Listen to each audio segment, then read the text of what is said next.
खामोश वाकयात में नए आने वाले दोस्तों से गुजारिश है कि चैनल को जरूर सब्सक्राइब करें और बेल आइकन पर जरूर क्लिक करें ताकि हर नई आने वाली वीडियो का नोटिफिकेशन आपको बर वक्त मिल सके। तो चलते हैं आज के एपिसोड की जानिब। अनाया ने सारा किस्सा नूर को बताया कि कैसे कैफ ने उसे पहले सर से डांट पड़वाई और फिर खुद ही जाकर सर को सारी बात बता दी।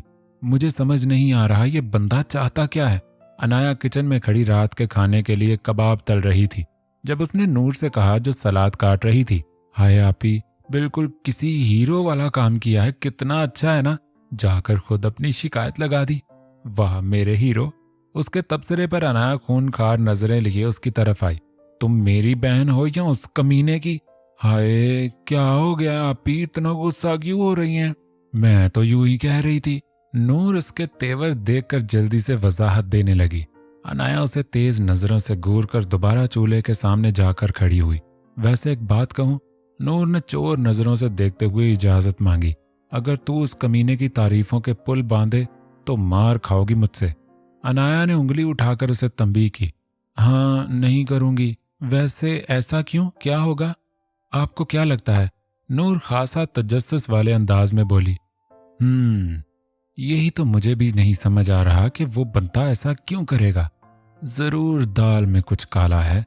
हो सकता है उन्हें अपनी गलती का एहसास हो गया हो, या फिर कोई और बात। उसकी बात पर अनाया आंखें छोटी किए सोचने लगी। नूर ने उसकी तरफ देखा और अपनी जगह से उठकर अनाया के पीछे आई।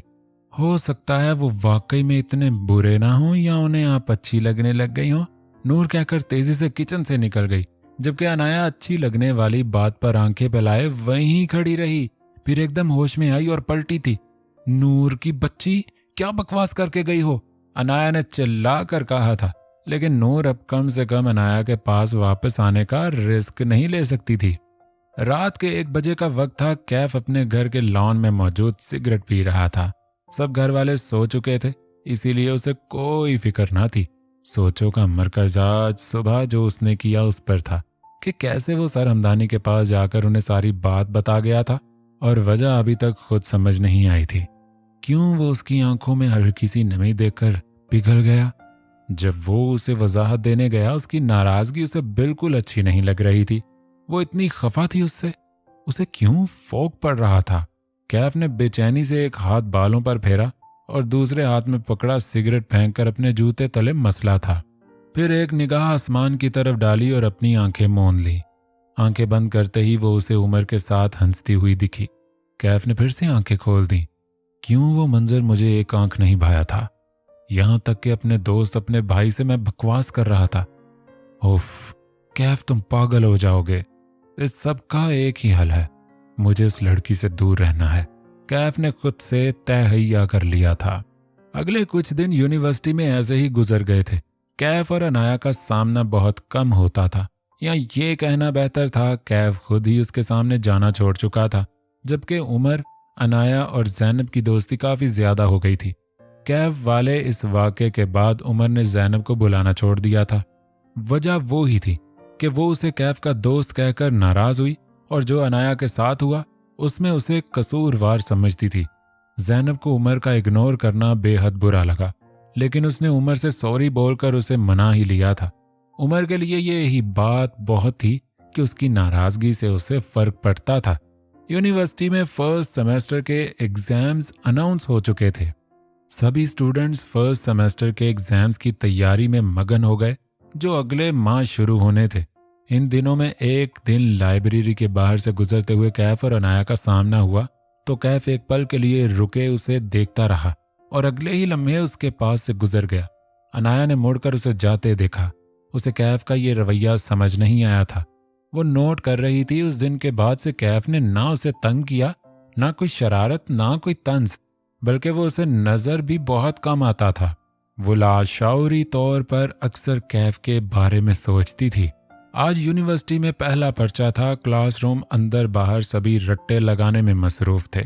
कैफ और नताशा क्लासरूम के बाहर राहदारी में खड़े थे। दोनों के हाथों में नोट्स पकड़े थे जब उमर चलता हुआ उनके पास आया था। हे गाइस, उमर मुस्कुराकर हाथ हिलाते हुए दोनों से बोला।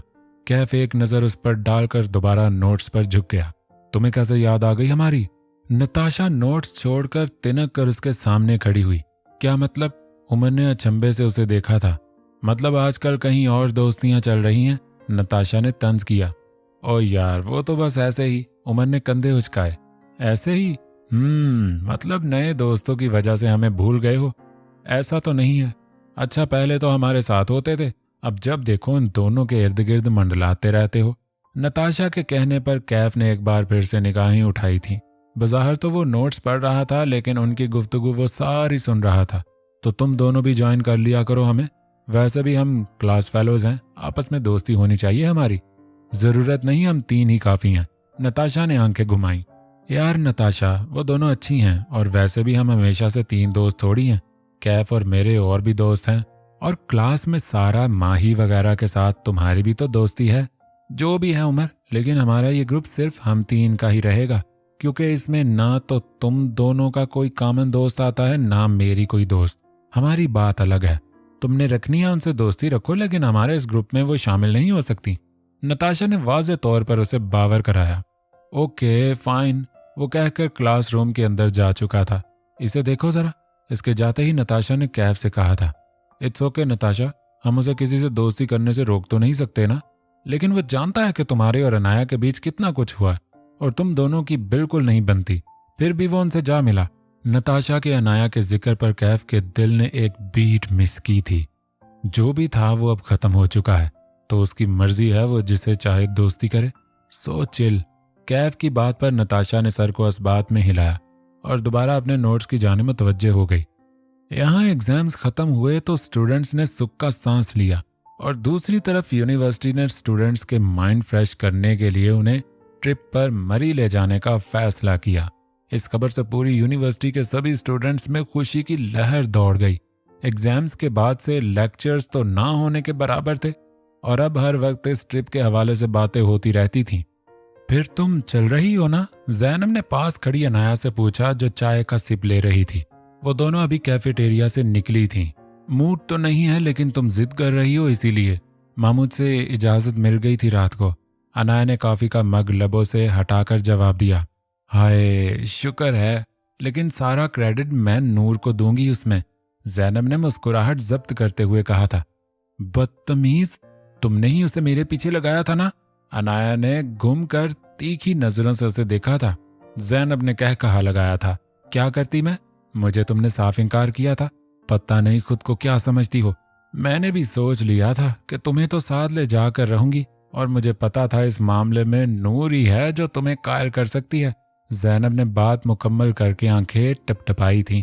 अनाया ने एक थप्पड़ उसके कंधे पर रसीद किया था, जिस पर जैनब मजीद हंसते हुए उससे दूर हुई थी। सामने से आता उमर इस जल तरंग सी हंसी में खो सा गया था। उमर उनके करीब आ रुका और टिकटिकी बांध जैनब को देखे गया। दोनों ने बैक वक्त उसकी तरफ देखा। अनाया ने उसे बुलाया, लेकिन वो तो जैनब के चेहरे के नकूश में खो सा गया। जैनब ने अचंभे से उमर को देखा, फिर अनाया की तरफ सवालिया आईब्रो उचकाई। उमर ने मुस्कुराहट जब्त की, फिर आगे बढ़कर उमर के बाजू पे चुटकी भरी। उफ! उमर होश में आया और अपना बाजू सहलाते हुए अनाया को घूर कर देखा। उमर कहाँ खोए हुए हो? अनाया ने आंखों से जैनब की तरफ इशारा किया था, तो उमर को फौरन समझ आया। उसने जैनब को देखा, जो अजीब तरह से मुस्कुरा कर देख रही थी, जैसे उमर की इस हरकत को ना समझी हो। वो अभी तक अपना बाजू सहला रहा था। वो मैं असल में तुम हंस रही थी तो तुम्हारी हंसी मेरी हंसी। उमर से कुछ बन नहीं पा रहा था कि अपनी उसे बेख्तियारी की वजह क्या बताए। जब जैनब ने पूछा, तुम्हारी हंसी बिल्कुल पागलों वाली है, उसने जल्दी से कहा। क्या? जैनब को तो गोया सदमा हुआ था, जबकि अनाया ने कहा लगाया था। हाँ ना, अजीब अंदाज से हंसती हो। उमर को फिलहाल खुद की चोरी छुपाने के लिए यही तरीका मिला था, इसलिए जो मुंह में आया बोल गया। तुम्हें तो मैं। जैनब अपने हाथ में पकड़ी किताब से उसे मारना चाहा, तो उमर हंसता हुआ उससे दूर हुआ। जैनब कम ऑन, पकड़ो इसे और लगाओ 2 हाथ। अनाया वहीं खड़ी मजे से उनकी लड़ाई देख रही थी। उमर आगे आगे भाग रहा था और जैनब उसके पीछे गुस्से में उसे सलवातें सुना रही थी। मुर्तजा मेंशन के आलीशान किचन में इस वक्त मिनाल मौजूद थी। वो आज कुकीज बेक करने के लिए यहाँ आई थी। जब भी उसे फ्री टाइम मिलता वो बेकिंग करती थी, क्योंकि ये उसकी हॉबी थी। एक मुलाजमा उसके दाएं तरफ खड़ी थी और दूसरी उसके बाएं जानिब। वो उनको जो जो कहती वो जल्दी से निकाल कर बाहर किचन काउंटर पर रख देती। वो काफ़ी अच्छी बेकिंग करती और अब तो उसे खासी प्रैक्टिस भी हो गई थी। राबिया बेगम मुलाजमा को कब से आवाज़ें दे रही थी। जब वो ना आई तो खुद किचन में आ गई। सामने अपनी बेटी को यूं किचन में काम करते देखकर वो हैरान हुई थी। ये क्या हो रहा है यहाँ? राबिया बेगम की आवाज़ पर मिनाल पलटी थी, जबकि राबिया बेगम नूरी और बुशरा मुलाजमाओं को घूर रही थी। वो बेगम साहिबा, मिनाल बीबी कुछ बना रही हैं। नूरी अपनी बेगम साहिबा के तेवर से डरते हुए बोली थी। राबिया बेगम के तासरात एकदम नरम पड़े थे। वो आगे बढ़ी थी और काउंटर पर पड़ी चीज़ों को देखा, फिर पलटकर मिनाल को देखा जो कंफ्यूज सी खड़ी थी। राबिया बेगम ने उसके चेहरे पर आए बालों को उसके कान के पीछे अड़सा। मेरी बेटी क्या बना रही है? उन्होंने मुस्कुराकर प्यार से पूछा था। मॉम, मैं वो कुकीज बना रही थी। मिनाल तो शौक थी अपनी माँ का ये रवैया देखकर, क्योंकि कितने अरसे बाद उन्होंने उसे यूं मुखातिब किया था। अच्छा, तो तुम्हें बेकिंग आती है? जी, आप खाएंगी? मिनाल के पूछने पर वो अफसुर्दगी से मुस्कुराई। हाँ, क्यों नहीं, मेरी बेटी बना रही है तो जरूर खाऊंगी। उनके जवाब पर मिनाल को तो जैसे जिंदगी मिल गई। अभी बना कर लाती हूँ, वो जोश से बोलकर दोबारा अपने काम में मगन हो गई। राबिया बेगम उसकी इतनी सी बात पर खुश होने पर जितना हैरान होती कम था। उन्हें एहसास हुआ कि अपने बच्चों को खुद से दूर रखकर उन्होंने उनके साथ कितनी ज्यादती की थी। वो वहीं रखे मेज के पास रखी एक कुर्सी पर बैठकर उसे काम करता देखती रही। नूर की बच्ची, वहां बैठकर आईपैड पर गेम्स खेलने की बजाय मेरी मदद करवा दो। अनाया ने अपने पीछे बेड पर लेटी नूर को डपट कर कहा। कल यूनिवर्सिटी की ट्रिप जानी थी, इसीलिए वो पैकिंग करने में लगी हुई थी। हाँ, आप ही यार कोई तो काम मेरी मदद के बिना कर लिया करें। बिना आईपैड से नजरें हटाए उसने अनाया को जवाब दिया था। ज्यादा मत बनो, तुम्हें पता है मैं नहीं जा रही थी, तुम ही पीछे पड़ी थी मेरे। अनाया ने उसे याद दिलाना जरूरी समझा। नूर हॉर्न्स वैसे ही लेटी रही। मुंह में डाली हुई बबल गम चबाते चबाते उसने एकदम फूला कर बड़ा सा बबल बनाया और फिर ठा की आवाज कमरे में गूंजी। उसने आईपैड बेड पर रखा और फिर उठकर बेड से नीचे उतरी। जी मैडम अनाया, मैं क्या खिदमत कर सकती हूँ आपकी? अनाया के सामने जा खड़ी हुई और एक हाथ सीने पर रखकर सर झुकाकर गोया हुई।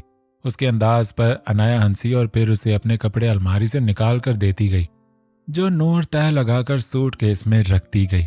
वो भी जा रहा है क्या ट्रिप पर? नूर ने कपड़ों को तय करते करते सिरसिरी सा पूछा। कौन? अनाया ने ड्रेसिंग टेबल से अपने साथ ले जाने वाला जरूरी सामान उठाते हुए पूछा। वो हैंडसम कैफ, नूर ने गहरी सांस भरते हुए कहा। कैफ के जिक्र पर अनाया एकदम रुकी, फिर नूर की जानिब पलटी थी। उस मनहूस का नाम लेना जरूरी था, अनाया ने तीखे अंदाज में कहा। हाय, वैसे कितना मजा आएगा ना आप और वो दोनों पहाड़ों के बीच। इससे पहले नूर अपना ख्याली पुलाव मजीद पकाती, अनाया ने हाथ में पकड़ा हेयर ब्रशेस की तरफ फेंका था, जो सीधा नूर के बाजू पर लगकर जमीन बोस हो गया। नूर ने चीख मारकर अनाया की जानिब देखा था। नूर की बच्ची कोई फजूल बकवास की तो मार खाओगी मुझसे, अनाया ने गुस्से से कहा था। अच्छा सॉरी, नूर ने बाजू सहलाते हुए मजलूम सी शक्ल बनाकर कहा था और वापस से अपने काम पर लग गई। अगले रोज चमकते सूरज की किरणें हर सू फैली थीं। अनाया रात को देर से सोई थी, जिसकी वजह से वो यूनिवर्सिटी के लिए काफी लेट हो गई थी। अभी वो अपने भीगे बाल आईने के सामने खड़ी खुश्क करने में लगी थी। दूसरी तरफ यूनिवर्सिटी के बाहर 4 बसों का अरेंज था। सभी स्टूडेंट्स तकरीबन पहुंच चुके थे। जैनब का भाई उसे ड्रॉप करके गया था, तो वो यहाँ वहाँ नजरें घुमाए अनाया को तलाश करने लगी। अपना बैग लिए वो एक बस की जानिब गई और अपना बैग रखवाया। बैग रखकर उसने जल्दी से अनाया को कॉल की। बेल मुसलसल जाल रही थी, लेकिन दूसरी जानिब से फोन उठाया नहीं गया। जैनब ने चिढ़कर नूर के नंबर पर कॉल मिलाई, जो दूसरी बेल पर ही उठा ली गई। नूर ने उसे बताया कि अनाया बस घर से निकल नहीं लगी है। जैनब ने शुक्र का सांस खारिज किया और जल्दी से बस के अंदर जाकर बैठ गई। कैफ अपनी गाड़ी में यूनिवर्सिटी आया था और उमर भी उसके साथ था। गाड़ी उसने यूनिवर्सिटी के अंदर पार्क की थी। दोनों जब गाड़ी से निकले तो दूसरे डिपार्टमेंट की कुछ लड़कियां कैफ को देखकर जल्दी से उसके पास आईं और उसे घेरे में लिए खड़ी हो गई। उमर ने दूसरी तरफ से ये मंजर देखा तो नफी में सर हिलाते हुए वहां से चला गया। वो जानता था अब कुछ देर तक तो कैफ इधर ही फंसा रहेगा। नताशा इस ट्रिप के लिए कुछ ज्यादा ही खुश थी। उसने सोच लिया था इस ट्रिप पर वो ज्यादा से ज्यादा वक्त कैफ के साथ गुजारेगी और इस तरह वो दोनों मजीद करीब आ सकेंगे। वो अपना सूटकेस रखवा कर कैफ को तलाश करते हुए यूनिवर्सिटी के अंदर आई। जब वो सामने ही लड़कियों के पास दिख गया, वो मुस्कुराई थी। उसे देखकर उसे फख्र महसूस होता था कि जिसे वो चाहती है उसे सारी यूनिवर्सिटी की लड़कियां चाहती हैं। लेकिन वो इन सबको बावर करवाती रहती थी कि कैफ उसे पसंद करता है और वो उसका है बस, जिससे अक्सर दूसरी लड़कियां नताशा की किस्मत पर रश्क करती थी और कुछ उससे हसद महसूस करती थी। नताशा चलती हुई उनकी जानिब आई। तुम्हारी आंखें बहुत खूबसूरत हैं। नताशा ने कैफ को सुना था जो अपने पास ही खड़ी लड़की से बोल रहा था और वो लड़की उस तारीफ पर ब्लश कर गई थी। कैफ, मैं कब से तुम्हें ढूंढ रही थी। नताशा ने उसके करीब आकर उसके बाजू से थाम लिया। अंदाज ऐसा था जैसे कैफ पर सिर्फ उसका हक है। कैफ ने मुस्कुराकर उसके चेहरे पर नजर डाली थी। मैं बाहर ही आ रहा था, कैफ ने कहकर सामने खड़ी लड़कियों से एक्सक्यूज किया था और फिर दोनों एक साथ वहां से बाहर की तरफ चल दिए। कैफ ने नताशा के साथ चलते वक्त अपना बाजू उसके हाथ से निकाल लिया था। वो इन लड़कियों के सामने ये कर सकता था, लेकिन वो नहीं चाहता था कि नताशा को बुरा लगे। उमर ने बस के अंदर जाकर जायजा लिया तो जैनब उसे पीछे ही बैठी फोन पर मसरूफ नजर आई। वो अकेली थी, अनाया उसे नजर नहीं आई। उमर वापस बाहर आया तो कैफ की तरफ गया जो सामने से नताशा के साथ चलते हुए आ रहा था। कब तक निकलना है? कैफ ने उसे देखते ही पूछा था। हाँ, बस 10 मिनट में निकल रहे हैं, उमर कहकर बस के साथ टेक लगाकर खड़ा हो गया। नताशा, तुम अंदर जाकर बैठो, हम आ रहे हैं। कैफ ने उसका यूं सड़क पर खड़ा होना मुनासिब न समझा था, इसलिए इस बस में बैठने का कहा। बाहर वैसे भी 1-2 मेल प्रोफेसर और चंद स्टूडेंट्स थे। लड़कियां सब अंदर बैठ चुकी थीं। वो उसकी बात मानते हुए जा चुकी थी। यार, मैं चाह रहा था जैनब के साथ बैठूं। नताशा के जाते ही उमर गोया हुआ। कमीने, शर्म कर, क्यों बेचारी लड़की का सफर खराब करना है? साले, तेरे साथ बैठने से बेहतर है उसके साथ बैठूं, उमर ने भी भरपूर जवाब दिया था। अच्छा, अब दोस्त से ज्यादा वो लड़की हो गई, कैफ ने मसनूई अफसरदगी से कहा था। अब चल ड्रामे ना कर, मैं वैसे ही उसके साथ वक्त गुजारना चाहता हूँ और ये सफर बेस्ट अपॉर्चुनिटी है। बहाने जो तलाश करता है साफ साफ बोल दे उसे, कैफ ने मशवरा दिया था। ऐसे ही इतनी जल्दी कह दूं? थोड़ा एहसास करवाऊंगा उसे, फिर उसके एहसासात क्या है मुझे लेकर वो भी तो नहीं पता ना, इसलिए कहता हूँ ये इश्क माशूकी सब बकवास होता है। कैफ जीन्स की जेब में हाथ डाले उसके साथ ही टेक लगाकर खड़ा हो गया। उसकी बात पर उमर ने ताज्जुब से उसे देखा था। और सुन, कैसे करेगा? वो उसकी सहेली तो हर वक्त उसके साथ होती है, कैफ ने सिरसिरी सा कहा। पता नहीं अनाया आई तो नहीं, मेरे ख्याल में वो नहीं चल रही, वरना अब तक आ जाती। नहीं आई? कैफ ने हैरत से पूछा। अभी तक तो नहीं आई, और आ भी गई तो वो जानती है सब। उमर ने कंधे उचका दिए। कैफ ने यहां वहां नजरें घुमाई, शायद आंखें किसी को तलाश कर रही थी। उसकी इस ट्रिप से दिलचस्पी एक पल में खत्म हुई थी। अच्छा, मैं अंदर जाकर देखता हूं, तो अभी ना आई? उमर उसे ताकीद किए अंदर जा चुका था। कैफ भी वापस यूनिवर्सिटी के अंदर चला गया। उमर मुस्कुराता हुआ जैनब के पास जा बैठा जो कब से अनाया को मैसेजेस कर रही थी। जैनब ने सवालिया नजरों से उसकी तरफ देखा था। क्या है यार, वैसे ही बैठा हूं, उमर ने जल्दी से उसकी सवालिया नजरों का जवाब दिया था। नहीं, मेरा मतलब था ये सीट मैंने अनाया के लिए रखी थी। अच्छा, मुझे लगा वो चल नहीं रही। आई क्यों नहीं अभी तक? रास्ते में ही है, कह रही ट्रैफिक में फंस गई थी। चलो अच्छा है, निकल गई वहां से, बस भी चलने ही वाली है। अच्छा, अगर वो ना पहुंच सकी टाइम पर तो फिर?